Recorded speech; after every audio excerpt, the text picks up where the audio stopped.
तो प्यारे विद्यार्थियों नमस्कार, स्वागत है आप सबका एक और नए वीडियो में। प्यारे विद्यार्थियों, आज हम यहाँ पर देखेंगे हाई स्कूल परीक्षा 2026 के लिए आपका गणित विषय का पूरा क्वेश्चन पेपर और इसका पूरा सॉल्यूशन। जी हाँ प्यारे विद्यार्थियों, आज हम यहाँ पर द्वितीय परीक्षा के लिए पूरा का पूरा क्वेश्चन पेपर देखने वाले हैं, जो कि प्यारे विद्यार्थियों आपका 11 मई को होने वाला है। जी हाँ प्यारे विद्यार्थियों, आज हम यहाँ पर 11 मई 2026 को होने वाला कक्षा 10 का पूरा क्वेश्चन पेपर विद सॉल्यूशन के साथ में देखेंगे। एक भी क्वेश्चन का आंसर प्यारे विद्यार्थियों यहाँ से आपका मिस नहीं होगा, अगर आपने इस पूरे पेपर को अच्छे प्रकार से देख लिया तो। आप चलो अपन जल्दी से आगे बढ़ते हैं, समझते हैं कि आपका पूरा का पूरा क्वेश्चन पेपर परीक्षा में कैसा पूछा जाएगा, किस प्रकार से क्वेश्चन पूछे जाएंगे, कैसा क्वेश्चन पेपर आपका परीक्षा में आएगा। ए टू जेड सारी चीज़ें प्यारे विद्यार्थियों आज मैं यहाँ पर आपको बताऊँगा। तो चलो जल्दी से अब आगे बढ़ते हैं, समझते हैं आपके पूरे इस पेपर को और इस पेपर के पूरे सॉल्यूशन को, ताकि आप सबको ये पूरा का पूरा क्वेश्चन पेपर अच्छे से समझ में आ सके और आप सब लोग अपनी परीक्षाओं के पेपर में टॉपर बन सको। तो लीजिए प्यारे विद्यार्थियों, ये रहा आपका पूरा क्वेश्चन पेपर। अच्छे से आप लोग इसको देख लें और पूरा का पूरा क्वेश्चन पेपर समझ लें। पहला क्वेश्चन पूछा है, समरूप त्रिभुजों के क्षेत्रफल सदैव होते हैं, बराबर होते हैं, तो देखो ये आपका असत्य होगा। दूसरा क्वेश्चन पूछा है, 1 2 1 3 एक समांतर श्रेणी है, तो देखो प्यारे विद्यार्थियों ये यहाँ से आपको क्या कर लेना है, नहीं है, तो बिल्कुल ये आपका सत्य हो जाएगा। किसी बिंदु की y अक्ष से दूरी उस बिंदु का y निर्देशांक होती है, तो देखो ये भी आपका सत्य होगा। शंकु का आयतन πr2 है, तो देखो ये भी आपका सत्य हो जाएगा। और उसके बाद में देखो प्यारे विद्यार्थियों यहाँ से आपको इन क्वेश्चन को देख लेना है। घटना ई की प्रायिकता एक ऐसी संख्या पी ई है जो, तो देखो प्यारे विद्यार्थियों ये भी आपका सत्य होगा। दीर्घ वृत्तखंड का क्षेत्रफल संगत त्रिज्या खंड के क्षेत्रफल से कम होता है, तो देखो ये भी आपका सत्य हो जाएगा। इस प्रकार से प्यारे विद्यार्थियों आपको मैंने यहाँ तक के सभी सत्य सत्य वगैरह अच्छे प्रकार से बता दिए हैं। आप चलो इसके बाद में अपन आगे बढ़ते हैं, आगे क्वेश्चन पढ़ लेते हैं। तो देखो यहाँ से आप सब लोग जोड़ी का मिलान कर लीजिएगा। पहले नंबर की जोड़ी का मिलान आपका देखो 9 से हो जाएगा।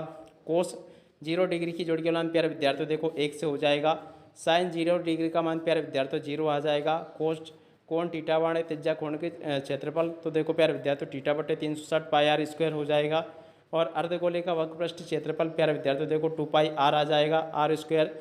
और उसके बाद में देखो अर्धगोले का संपूर्ण पृष्ठ क्षेत्रफल प्यारे विद्यार्थियों 3 पाई आर स्क्वायर हो जाएगा। ठीक है, इस प्रकार से आप लोग यहाँ से इसको भी देख लें। और उसके बाद में देखो प्यारे विद्यार्थियों यहाँ से आप लोग इनको देख के जाइएगा। प्रत्येक का एक शब्द या फिर एक वाक्य में आपको उत्तर बताना है। अब चलो मैं आपको एक एक करके सभी क्वेश्चन और उन क्वेश्चन के उत्तर अच्छी प्रकार से बता देता हूँ, ताकि ये आपको अच्छे से समझ में आ सके। पहला क्वेश्चन क्या पूछा है, द्विघात समीकरण का मानक रूप लिखिए। तो देखो प्यारे विद्यार्थियों कोई भी द्विघात समीकरण जो होता है x square plus b x plus c बराबर 0 के रूप का होता है। दूसरा क्वेश्चन पूछा है, दो त्रिभुजों के समरूप होने की कोई एक शर्त लिखिए। तो देखो प्यारे विद्यार्थियों इसकी शर्त ये लिखी है, संगत भुजाएं समानुपाती हो। और उसके बाद में देखो प्यारे विद्यार्थियों अगला क्वेश्चन लिखा है, मूल बिंदु 0 0 से बिंदु x1 y1 की दूरी लिखिए। तो देखो प्यारे विद्यार्थियों इसकी दूरी आ जाएगी, यहाँ पर लिखी है। अगला क्वेश्चन पूछा है, किसी खंभे की छाया तथा ऊंचाई समान होने पर सूर्य का उन्नयन कोण कितना होगा। तो देखो प्यारे विद्यार्थियों 45 डिग्री होगा।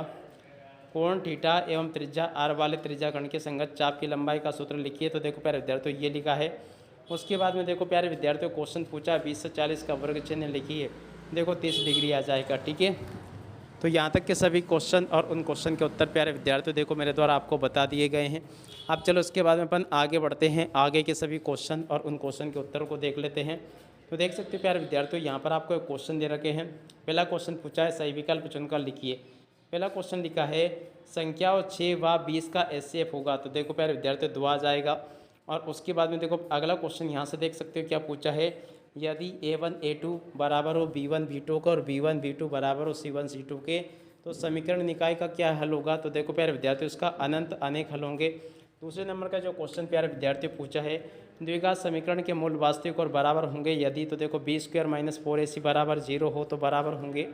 अगला क्वेश्चन पढ़ते हैं, क्या दे रखा है, AP 2 4 6 का 10वां पद क्या होगा। तो देखो प्यारे विद्यार्थियों इसका 10वां पद आपका आ जाएगा 20। ठीक है, उसके बाद में देखो बिंदु 2 3 तथा 4 1 के बीच की दूरी, तो देखो प्यारे विद्यार्थियों ये आपकी आ जाएगी √8। ठीक है, और उसके बाद में देखो एक वृत्त की कितने स्पर्श रेखाएं हो सकती है। तो देखो इसका उत्तर आपका आ जाएगा अनंत। ठीक है, और उसके बाद में देखो अगला क्वेश्चन पढ़ते हैं, क्या दे रखा है, यहाँ पर लिखा है क्वेश्चन में आप लोग देख सकते हैं। इस प्रकार से क्वेश्चन आपके पेपर में परीक्षा में आपसे पूछे जाएंगे। √2 एक अपरिमेय संख्या है। तो देखो यहाँ से आपको अपरिमेय लिख देना है। एक बहुपद जिसकी घात 3 है वे त्रिघात बहुपद कहलाता है। अगला क्वेश्चन AP 3, 2, 1, 2 माइनस 1/2 और माइनस 3/2 का सार्वंतर क्या होगा। देखो इसका उत्तर आपका आ जाएगा क्या, -1। अगला क्वेश्चन सभी सर्वांग सम त्रिभुज समरूप होते हैं, तो देखो ये भी आपका इस प्रकार से आपको देखकर लिख देना है। वृत्त को 2 बिंदुओं पर प्रतिच्छेद करने वाली रेखा को छेदक रेखा कहते हैं, ये इसका उत्तर होगा। किसी घटना के लिए, तो देखो इसका उत्तर प्यारे विद्यार्थियों आपका 1 आ जाएगा। इस प्रकार से मेरे द्वारा यहाँ तक कि आपको सभी क्वेश्चन और उन क्वेश्चन के उत्तर बता दिए गए हैं। आप चलो इसके बाद में अपन आगे बढ़ते हैं, इन क्वेश्चन को देख लेते हैं। तो देखो अब आगे आपके पेपर में क्वेश्चन इस प्रकार से पूछे जाएंगे, इन क्वेश्चन को देख लें आप लोग। पूरा का पूरा यहाँ तक के सभी क्वेश्चन मैंने आपको बता दिए हैं। उम्मीद करता हूँ कि यहाँ तक के सभी क्वेश्चन आपको समझ में आ गए होंगे। 14, 15, 16 तक के क्वेश्चन मैंने आपको बता दिए हैं। 17वां क्वेश्चन ये पूछा है, उसके बाद में देखो 18वां 19वां क्वेश्चन ये पूछा गया, 20वां क्वेश्चन ये पूछा है, 21वां 22वां और उसके बाद में देखो 23वां क्वेश्चन ये पूछा गया है। इस प्रकार से इनको देख लें, फिर मैं आपको इन सभी क्वेश्चन के आंसर एक साथ में बताता हूँ। तो लीजिए प्यारे विद्यार्थियों, यहाँ से आप सब लोग इन प्रश्नों के उत्तर को देख ले और अच्छे प्रकार से समझ भी ले। प्रश्न नंबर 6 का उत्तर ये लिखा है। 6 के बाद में जो क्वेश्चन दे रखे हैं उन क्वेश्चन के उत्तर प्यारे विद्यार्थियों देखो ये लिखे हैं, इनको भी देख लीजिएगा आप लोग। प्रश्न नंबर 7 का उत्तर प्यारे विद्यार्थियों देखो ये लिखा है, इसको भी आप लोग देख लें और अच्छे प्रकार से पूरा का पूरा समझ लेना, ये भी मैंने आपको बता दिया। उसके बाद में देखो अगले क्वेश्चन का उत्तर ये लिखा है। उसके बाद वाले क्वेश्चन के उत्तर प्यारे विद्यार्थियों देखो ये दे रखे हैं, इनको देख कर लिख देना आप लोग। प्रश्न नंबर 8 के उत्तर को यहाँ से देख कर लिख देना। ये प्रश्न नंबर 8 भी पूरा का पूरा मैंने आपको बता दिया। प्रश्न नंबर 8 के उत्तर को देख लें। प्रश्न नंबर 7 का उत्तर ये लिखा है, इसको भी देख कर लिख देना। प्रश्न नंबर 9 का उत्तर प्यारे विद्यार्थियों देखो ये दे रखा है, इसको भी देख कर लिख दो आप लोग, ठीक है। उसके बाद वाले क्वेश्चन के उत्तर प्यारे विद्यार्थियों ये लिखा। प्रश्न नंबर 10 ये लिखा है। 10 के बाद में देखो बाकी जो क्वेश्चन आपको दे रखे हैं, इस प्रकार से मेरे द्वारा आपको सभी के सभी क्वेश्चन और उन क्वेश्चन के उत्तर बता दिए गए हैं। प्रश्न नंबर 12 का उत्तर ये लिखा है। 12 के बाद में देखो 13वां 14वां 15वां, इस प्रकार से यहाँ तक के सभी क्वेश्चन और उन क्वेश्चन के उत्तर मैंने आपको बता दिए हैं। आपको इसी प्रकार से इन सभी क्वेश्चन के उत्तरों को पूरा कंप्लीट कर लेना है, ठीक है। तो देख सकते हो यहाँ तक के सभी क्वेश्चन और उन क्वेश्चन के उत्तर मैं आपको बता चुका हूँ। उम्मीद करता हूँ कि यहाँ तक के सभी क्वेश्चन और उन क्वेश्चन के उत्तर आपको अच्छे से समझ में आ जाएंगे और आप सब लोग अपनी परीक्षा के पेपर में इसको अच्छे प्रकार से लिख कर भी आ जाओगे, ठीक है। देख सकते हो यहाँ तक के सभी क्वेश्चन और उन क्वेश्चन के उत्तर मेरे द्वारा आपको बता दिए गए हैं। देख सकते हो कुछ क्वेश्चन के उत्तर ये लिखे हैं, इसके अलावा देखो कुछ क्वेश्चन के उत्तर ये दे रखे हैं, इन सभी को आप लोग देख लीजिएगा। 21वें क्वेश्चन का उत्तर ये लिखा है। उसके बाद में जो क्वेश्चन पूछे गए हैं आपके पेपर में, उन सभी क्वेश्चन के उत्तर ये आपको दे रखे हैं, इनको भी देख कर लिख दें आप लोग। और उसके बाद में देखो कुछ क्वेश्चन ये लिखे हैं, इनको भी देख कर लिख दें। इसके बाद में देखो कुछ क्वेश्चन ये दे रखे हैं, इनको भी देख कर लिख दीजिएगा। 23वें क्वेश्चन के उत्तर को देख कर यहाँ से लिख दें, ये भी मैंने आपको बता दिया। और उसके बाद में देखो आगे आपके पेपर में क्वेश्चन इस प्रकार से दे रखे हैं, ठीक है। तो यहाँ तक के सभी क्वेश्चन और उन क्वेश्चन के उत्तर मैंने आपको बता दिए हैं। अब इसी के साथ में इस वीडियो को यहीं पर पूरा करते हैं। नमस्कार, जय हिंद, जय भारत।